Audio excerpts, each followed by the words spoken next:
കൂട്ടുകാർക്കും കർത്താവ് യേശുക്രിസ്തുവിന്റെ നാമത്തിൽ എൻ്റെ സ്നേഹവന്ദനം. യഹൂദ മതത്തിൻ്റെ എല്ലാവിധത്തിലുമുള്ള ചരിത്രരേഖകൾ ഇന്നത്തെ വീഡിയോയിൽ നമുക്ക് നോക്കാം. പഴയ നിയമ മതത്തിൽ നിന്നും വ്യത്യസ്തമാണ് യഹൂദ മതം. ഒരു വിശ്വാസ പ്രമാണം എന്നതിലേറെ അതൊരു ജീവിത ശൈലിയാണ്.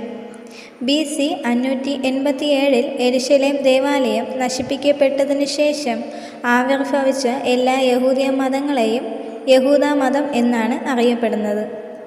അബ്രഹാമിൻ്റെ കാലം മുതൽ യഹൂദ മത ചരിത്രം കണക്കാക്കപ്പെടുന്നുണ്ട്. എന്നാൽ അതൊരു പശ്ചാത്തലം മാത്രം. ബാബിലോണിയ പ്രവാസത്തോടു കൂടിയാണ് യഹൂദ മതത്തിൻ്റെ ആരംഭം. AD 70 വരെ പഴയ നിയമധാരണകളുടെ വിശദീകരണമോ വിശേഷീകരണമോ ആയ കാര്യങ്ങളെ കുറിക്കുവാൻ യഹൂദ മതം എന്ന് പ്രയോഗിച്ചു. യഹൂദ മതം പൂർണ്ണരൂപത്തിൽ പ്രത്യക്ഷപ്പെട്ടത് AD 70 ശേഷമാണ്. AD 500 കൂടി യഹൂദ മതം പൂർണ്ണ വികാസത്തിലെത്തി. AD 200 മിഷണറിയുടെ പൂർത്തീകരണത്തോടു കൂടി യഹൂദ മതത്തിൻ്റെ രൂപഭാവങ്ങൾ നിർവചിക്കപ്പെട്ടു. യോശിയ രാജാവിൻ്റെ നവീകരണത്തിൽ, അതായത് BC 621 യാഗാർപ്പണം യെരുശലേമിൽ മാത്രമായി പരിമിതപ്പെടുത്തിയതും BC 587 ദേവാലയ നാശവും ബാബേൽ പ്രവാസവും യഹൂദന്മാരുടെ മതവീക്ഷണത്തിൽ മൗലികമായ മാറ്റം വരുത്തി. യെരുശലേം യഹൂദ മതത്തിൻ്റെ കേന്ദ്രസ്ഥാനമായി നിലനിന്നുവെങ്കിലും 80% പേർക്കും അത് പ്രയോജനപ്പെടുത്തുവാൻ കഴിഞ്ഞില്ല. അതിനുള്ള പരിഹാരങ്ങളിൽ ഒന്നായിരുന്നു ന്യായപ്രമാണാചരണം യഹൂദന്മാർക്കെല്ലാം കർശനമാക്കിയത്. ന്യായപ്രമാണാചരണത്തിന് ഒരു പുതിയ മാർഗം എസ്ര തുറന്നു. ആ നിലയ്ക്ക് എസ്ര യഹൂദ മതത്തിൻ്റെ പിതാവായി. പുരോഹിതന്മാരും മറ്റു ചിലരും എസ്രയുടെ പ്രവൃത്തിയെ എതിർത്തു. അന്ത്യോക്യസ് എപ്പിഫാനസിൻ്റെ കാലത്തോടു കൂടി ഇവർ യവനീകരണവാദികളുടെ നായകന്മാരായി മാറി. യഹൂദ മതത്തിൻ്റെ അടുത്ത നാഴികക്കല്ല് പ്രധാന പുരോഹിതന്മാരുടെ നവീകരണവും അതിനെ തുടർന്ന് ജേതാക്കളായി തീർന്ന ഹാഷ്മോനിയൻ പുരോഹിത രാജാക്കന്മാരുടെ പരിചയമില്ലായ്മയുമായിരുന്നു. ദേവാലയ ആരാധന ഭക്തന്മാരെ സംബന്ധിച്ചിടത്തോളം വെറും കടമയായി മാറി. പരീശന്മാർ ആരാധനയ്ക്കായി പള്ളികളെ അല്ലെങ്കിൽ സിനഗോഗുകളെ ആശ്രയിക്കുകയും ന്യായപ്രമാണത്തിൽ നിന്ന് ദൈവഹിതം മനസ്സിലാക്കുകയും ചെയ്തു. തൽഫലമായി ക്രിസ്തുവിൻ്റെ കാലത്ത് നൂറുകണക്കിന് പള്ളികൾ യെരുശലേമിൽ തന്നെ ഉണ്ടായിരുന്നു. AD 70 സംഭവിച്ച യെരുശലേം ദേവാലയത്തിൻ്റെ നാശം പരീശന്മാർക്ക് സ്തംഭന വിഷയമായിരുന്നു. അന്ത്യോക്യസ് എപ്പിഫാനസിൻ്റെ കാലം തൊട്ടുള്ള മ്ലേച്ഛത നിമിത്തം ഈ നാശത്തിന് അവർ ഒരുങ്ങിയിരുന്നു. വളരെ വേഗം അവരുടെ മതം സിനഗോഗിനെ കേന്ദ്രീകരിച്ചു. അത് പുതിയ ചുറ്റുപാടുകളുമായി ഇണങ്ങി. AD 90 കൂടി റബിമാർ വിമതർ എന്ന് കണ്ടവരെ സിനഗോഗിൽ നിന്ന് ഒഴിവാക്കി. അവരിൽ യഹൂദ ക്രിസ്ത്യാനികളും ഉൾപ്പെട്ടു. AD 200 അടുപ്പിച്ച് ഒരു കഠിന സംഘടനത്തിന് ശേഷം ദൈവശാസ്ത്ര പഠനമൊന്നുമില്ലാത്ത സാധാരണ ജനത്തെ ഈ മാറ്റത്തോട് പൊരുത്തപ്പെടുത്തി.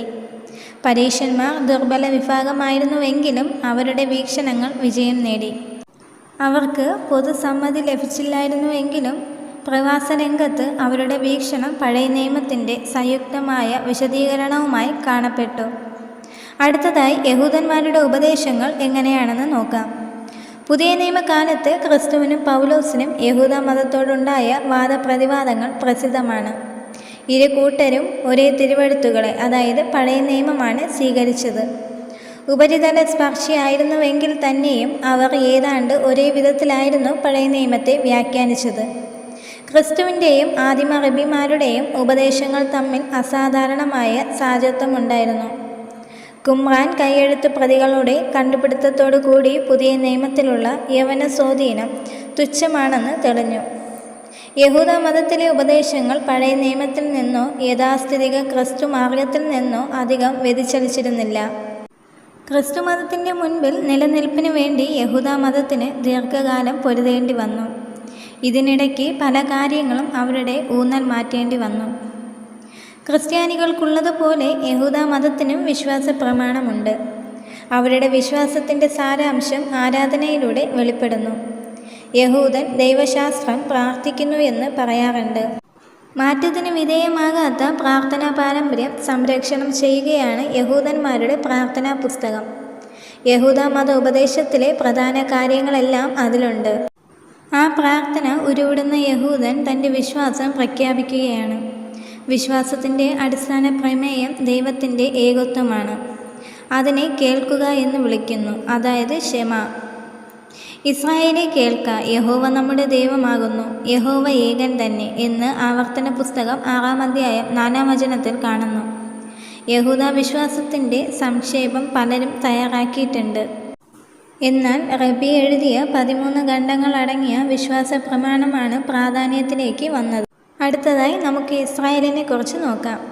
ഇസ്രായേലിൻ്റെ അസ്തിത്വവും വിളിയും യഹൂദ മതത്തിൻ്റെ അടിസ്ഥാന പ്രമേയമാണ്. ഇസ്രായേലി സഭയിലെ അംഗത്വത്തിന് അടിസ്ഥാനം ജനനമാണ്.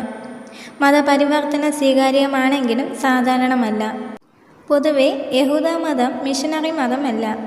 പരിച്ഛേദനം, സ്നാനം, യാഗാർപ്പണം എന്നിവയിലൂടെ ഒരുവൻ ദൈവജനത്തോട് ചേരുന്നു. ശേഷിപ്പ് എന്ന പഴയ നിയമ ഉപദേശം അവർക്കറിയാം എന്നതിനെക്കുറിച്ച് തെളിവൊന്നുമില്ല. വരാനുള്ള ലോകത്തിൽ എല്ലാ ഇസ്രായേലിയനും പങ്കുണ്ട്. എന്നാൽ വിശ്വാസത്യാഗിക്ക് അത് അനുഭവിക്കുവാൻ സാധ്യമല്ല. ഇസ്രായേലിയർ എല്ലാവരും സഹോദരന്മാരാണ്. ന്യായപ്രമാണത്തെക്കുറിച്ചുള്ള അറിവും ന്യായപ്രമാണ ആചരണവുമാണ് ദൈവസന്നിധിയിൽ ഒരുവൻ്റെ സ്ഥാനം നിർണയിക്കുന്നത്. തന്മൂലം സിനഗോഗിലെ ശുശ്രൂഷകളിൽ നേതൃത്വത്തിനുള്ള യോഗ്യത ഭക്തിയും അറിവും പ്രാപ്തിയുമാണ്. റബിമാർ പുരോഹിതന്മാരോ ശുശ്രൂഷകന്മാരോ അല്ല. പഠിപ്പിക്കുവാൻ കഴിയുമാറ് തോറ പഠിച്ചവരും അംഗീകരിക്കപ്പെട്ട റബിമാരുടെ അംഗീകാരം ലഭിച്ചവരുമാണ്. ഭർത്താക്കന്മാരുടെ അധികാരത്തിന് വിധേയരും ന്യായപ്രമാണത്തിലെ ചില നിർദ്ദേശങ്ങൾ നിർവഹിക്കാൻ കഴിയാത്തവരുമായതുകൊണ്ട് സ്ത്രീകൾ പുരുഷന്മാർക്ക് തുല്യരായി കണക്കാക്കപ്പെടുന്നില്ല. അടുത്തതായി അവരുടെ ന്യായപ്രമാണം അഥവാ തോറ എന്നാൽ എന്താണെന്ന് നോക്കാം. പ്രവാചക പുസ്തകങ്ങളുടെ അധികാരത്തെ സാദൂക്യർ അംഗീകരിച്ചില്ല. എന്നാൽ കുമ്രാൻ സമൂഹം അവയ്ക്ക് ഉന്നതമായ സ്ഥാനം നൽകി. ദൈവഹിതത്തിൻ്റെ സമ്പൂർണവും അന്തിമവുമായ വെളിപ്പാടായി പഞ്ചഗ്രന്ഥങ്ങളെയും അവയുടെ ദൈവനിശ്വസ്തത വ്യാഖ്യാനങ്ങളായി പ്രവചനങ്ങളെയും പരീശന്മാർ കണ്ടു. മോശയുടെ അധികാരത്തിൽ ആശ്രയിക്കാതെ സ്വന്തം അധികാരത്തിൽ ഊന്നിയതുകൊണ്ടാണ് അവർ ക്രിസ്തുവിനെ നിരസിക്കുകയും ക്രിസ്തുവിനോട് അടയാളം ആവശ്യപ്പെടുകയും ചെയ്തത്. രാഷ്ട്രീയമായി യാത്ര നടത്തിയ സഭയുടെ മുൻപിൽ നിലനിൽപ്പിനു വേണ്ടി ക്രിസ്തുവിനുള്ള സ്ഥാനം തോറയ്ക്ക് നൽകുവാൻ റബിമാർ ശ്രമിച്ചു. പ്രപഞ്ചത്തിൽ ഉന്നത സ്ഥാനം തോറയ്ക്ക് നൽകുക മാത്രമല്ല, പ്രപഞ്ച സൃഷ്ടിക്ക് മുമ്പ് തന്നെ തോറ ഉണ്ടായിരുന്നുവെന്ന് സിദ്ധാന്തിക്കുകയും ചെയ്തു. യഹൂദന്മാർ ന്യായപ്രമാണത്തെ ദൈവവും ദൈവത്തെ ഒരു ന്യായപ്രമാണവും ആക്കി മാറ്റി. പാപത്തിൻ്റെ ഭയങ്കരത്വവും വെളിപ്പെടുത്തുവാൻ വേണ്ടി ന്യായപ്രമാണ ലംഘന നിമിത്തം കൂട്ടിച്ചേർത്തതാണെന്ന് പൗലോസിൻ്റെ ഉപദേശം യഥാസ്ഥിതിക യഹൂദന് അചോരകമായിരുന്നു. ന്യായപ്രമാണത്തിൻ്റെ അതായത് തോറ അനുസരണം യഹൂദൻ്റെ വ്യക്തിപരമായ താൽപ്പര്യമാകുകയും അതിലെ ചട്ടങ്ങൾ ജീവിതത്തിൻ്റെ സർവ്വതലങ്ങളെ സ്പർശിക്കുകയും ചെയ്താൽ ഇസ്രായേലിനുള്ളിൽ ഐക്യം ഉണ്ടാകും. അതിന് തോറയുടെ വ്യാഖ്യാന തത്വങ്ങളിൽ ഏകത്വം ഉണ്ടാകണം. കൈകഴുകൽ പോലെ പല കീഴ്വഴക്കങ്ങളും മോശയോളം പഴക്കമുള്ള സമ്പ്രദായങ്ങളാണ്. ഈ തത്വങ്ങൾ വാചിക ന്യായപ്രമാണത്തിൽ ഉൾപ്പെടുന്നു. ലിഖിത ന്യായപ്രമാണത്തിന് തുല്യമായ അധികാരം വാചിക ന്യായപ്രമാണത്തിന് ഉണ്ട്. കാരണം വാചിക ന്യായപ്രമാണം കൂടാതെ ലിഖിത ന്യായപ്രമാണം മനസ്സിലാക്കുവാൻ സാധ്യമല്ല. ലിഖിത ന്യായപ്രമാണത്തിൽ 613 കൽപ്പനകളുണ്ട്. പുതിയ ചട്ടങ്ങളുണ്ടാക്കി അവയെ സംരക്ഷിച്ചു. അവയെ പ്രമാണിക്കുന്നത് മൗലിക ന്യായപ്രമാണം പ്രമാണിക്കുന്നതിന് സമാനമാണ്. വാചിക ന്യായപ്രമാണം പൂർത്തിയായതായി പരിഗണിക്കപ്പെടുന്നില്ല. അടുത്തതായി യഹൂദ മതത്തിലെ ദൈവത്തെക്കുറിച്ചുള്ള ഉപദേശം നോക്കാം. ദൈവത്തെക്കുറിച്ചുള്ള ഉപദേശം പഴയ നിയമ വെളിപ്പാടിൽ നിന്നും വ്യതിചലിക്കുന്നില്ലെന്ന് റബിമാരുടെ സൂക്തങ്ങളിൽ നിന്നും വ്യക്തമാണ്. ഇസ്രായേലിനോടുള്ള ഉടമ്പടി ചെയ്യുകയും അവർക്ക് ന്യായപ്രമാണം വെളിപ്പെടുത്തി കൊടുക്കുകയും ചെയ്ത ഏകദൈവത്തിൽ യഹൂദന്മാർ വിശ്വസിക്കുന്നു. യഹോവ എന്ന വിശുദ്ധനാമം ആദരാധിക്യ നിമിത്തം യഹൂദന്മാർ ഉച്ചരിക്കാറില്ല. യോദ്, ഹേ, വാവ്, ഹേ എന്ന ചതുരാക്ഷരിയാണ് യഹോവ. യോദ് എന്ന എബ്രായ അക്ഷരം ഭാവികാലത്തെയും ഹേ എന്നത് ഭൂതകാലത്തെയും 4ാമത്തെ അക്ഷരമായ ഹേ വർത്തമാനകാലത്തെയും സൂചിപ്പിക്കുന്നു. വാവ് എന്ന 3ാമത്തെ അക്ഷരത്തിന് എന്നർത്ഥം.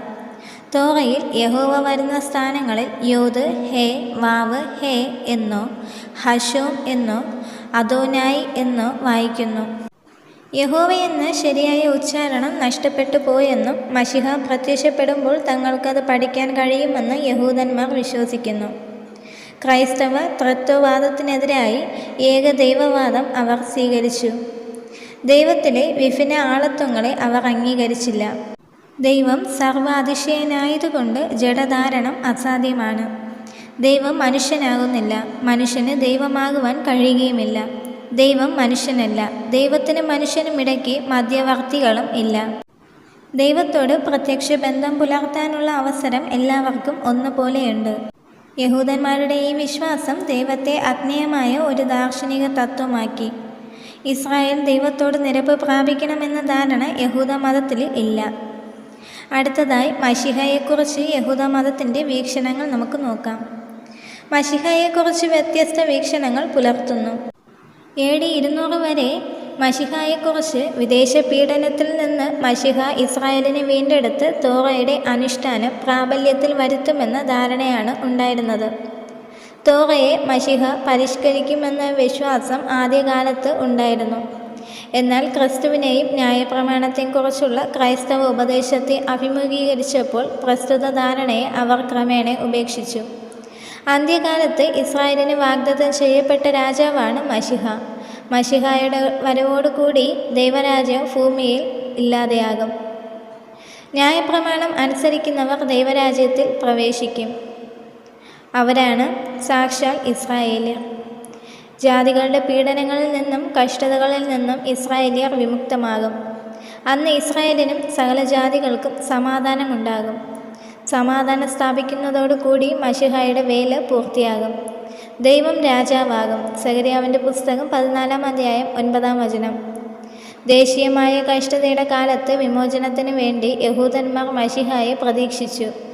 യെരുശലേം ദേവാലയത്തിൻ്റെ നാശത്തിന് ശേഷം ബാർക്കോഗ്ബായെ മശിഹയായി കരുതി. അദ്ദേഹം 3 വർഷം സ്വാതന്ത്ര്യത്തിനു വേണ്ടി പൊരുതിയത് അന്ത്യയുദ്ധമായി കരുതി. എന്നാൽ ആ യുദ്ധം AD 135 യഹൂദന്മാരുടെ ദയനീയ പരാജയത്തിൽ കലാശിച്ചു. 17-ാം നൂറ്റാണ്ടിൽ പൂർവ്വ യൂറോപ്പിലെ കഠിന പീഡയിൽ സബത്തായി സെവി സ്വയം മശിഹയായി അവതരിപ്പിച്ചു. മശിഹാബ്ദം എന്നറിയപ്പെട്ട 1666 തടവുകാരനായ ഇദ്ദേഹം ഇസ്ലാം മതം സ്വീകരിച്ചു. ഇത് യഹൂദന്മാർക്ക് നിരാശയ്ക്ക് കാരണമായി. ഇമാതിരി അനുഭവങ്ങൾ നിമിത്തം വ്യക്തിയല്ല, ഇസ്രായേൽ ജാതിയാണ് മശിഹ എന്ന് പലരും ചിന്തിച്ചു തുടങ്ങി. അടുത്തതായി യഹൂദന്മാരുടെ പുനരുദ്ധാനം എങ്ങനെയാണെന്ന് നോക്കാം. മരിച്ചവരുടെ പുനരുദ്ധാനത്തെക്കുറിച്ചുള്ള ഉപദേശങ്ങൾ പൊതുവെ അംഗീകരിക്കപ്പെട്ടിരുന്നു. ഈ ലോകവും ഭാവി ലോകവും തമ്മിലുള്ള വ്യത്യാസം വ്യക്തമായി മനസ്സിലാക്കി. മശിഹയുടെ നാളുകളുടെ ദൈർഘ്യം പരിമിതമായതും അത് 2 യുഗങ്ങളെയും തമ്മിൽ ബന്ധിപ്പിക്കുന്നതായും കരുതി. ഭാവി ലോകം സ്വർഗീയമല്ല, ഭൗമികമാണ്. ക്രിസ്തുമതത്തിൻ്റെയും യവന ദർശനത്തിൻ്റെയും സ്വാധീനത്തിൽ പിൽക്കാലത്ത് യഹൂദമതം ആത്മാവിൻ്റെ അമർത്യതയെ അംഗീകരിച്ചു.